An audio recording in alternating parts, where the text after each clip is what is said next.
और गवर्नर सत्यपाल मलिक के एक नए इंकशाफ ने रियासत की सियासत में हलचल पैदा कर दी है।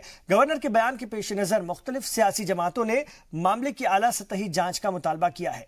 वाज़ेह हो कि एक इंटरव्यू के दौरान गवर्नर ने कहा कि जम्मू एंड कश्मीर बैंक में तकर्रुरी को लेकर बड़े पैमाने पर धांधली हुई है। साबिका पीडीपी बीजेपी हुकूमत के दौरान मुंतखब उम्मीदवारों की जगह सियासतदानों के करीबी लोगों को फिट किया गया है। गवर्नर को यह जानकारी किसी और ने नहीं बल्कि खुद जेके बैंक के चेयरमैन ने दी है। खबरों के मुताबिक चेयरमैन ने गवर्नर को बताया कि मुंतखब 582 उम्मीदवारों की तकर्रुरी में सियासी मुदाखलत कारफरमा थी और गवर्नर ने पब्लिक सर्विस कमीशन में भी बदउनवानी की बात कही। उनके मुताबिक एक उम्मीदवार की बगैर इंटरव्यू के ही कश्मीर एडमिनिस्ट्रेटिव सर्विस में तकर्रुरी हो गई। आपको बता दें कि गुज़िश्ता एक हफ्ते के दौरान गवर्नर ने बदउनवानी के 2 बड़े मामलात पर से पर्दा उठाया है। चंद दिनों कबल उन्होंने जी मीडिया से बात करते हुए हेल्थ इंश्योरेंस पॉलिसी में हुई बदउनवानी का इंकशाफ किया था और उसी दौरान उनसे 40 नौजवानों का एक वफ्द मिलने आया था जिन्होंने तकर्रुरी में बदउनवानी की शिकायत की थी।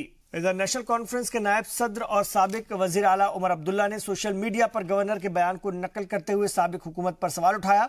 ट्विटर पर उन्होंने लिखा कि उसका हासिल यह है कि बदउनवानी और करप्शन के पोटली से कुछ और कंकाल बाहर आ गए हैं। पीडीपी बीजेपी हुकूमत ने मनपसंद लोगों की तकर्रुरी के लिए मुंतखब उम्मीदवारों की पूरी फहरिस्त ही बदल दी। उमर अब्दुल्ला ने कहा कि वजारत खजाना को भर्ती अमल का जायजा लेते हुए ये पता करना चाहिए कि 40 उम्मीदवारों के नाम तब्दील किए गए हैं या सभी 582 उम्मीदवारों को दरकिनार कर सियासी लोगों के मंजूर नजर लोगों को नौकरियां फराहम की गईं।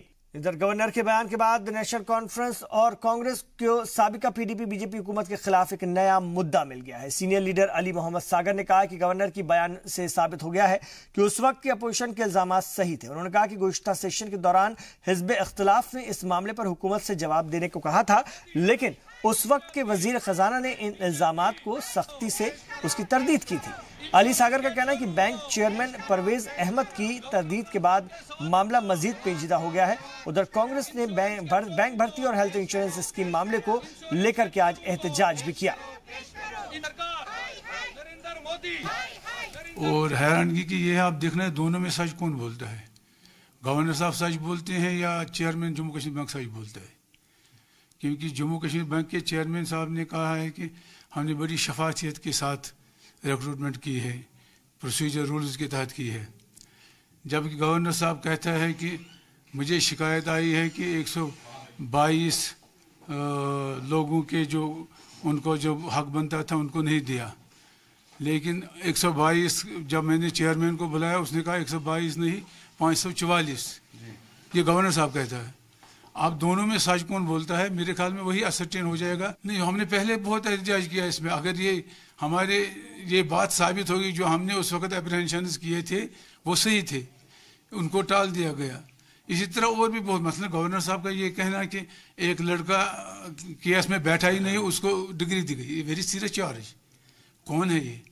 या गवर्नर साहब का इंश्योरेंस का जी किया गया वो उसमें, और आज के अखबार में आपने भी पढ़ा होगा, आप इंटरव्यू लेते हैं, उनने कहा कि मुझे पता नहीं है कि मेरे हाथ से दस्तखत करवाया गया। गवर्नर साहब कहते हैं कि मुझे पता नहीं था कि मुझे गलत कागजों पे दस्तखत करवाया।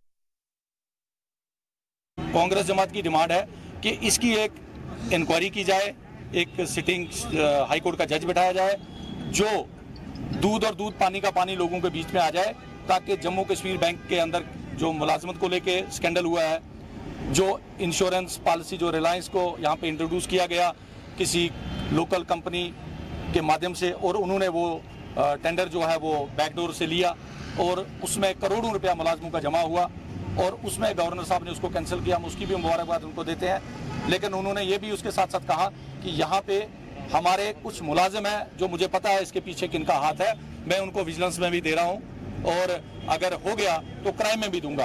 तो हम चाहते हैं कि वो मुलाजिम कौन है, उन मुलाजिमों का नाम क्या है जिन्होंने उस टेंडर को थ्रू किया।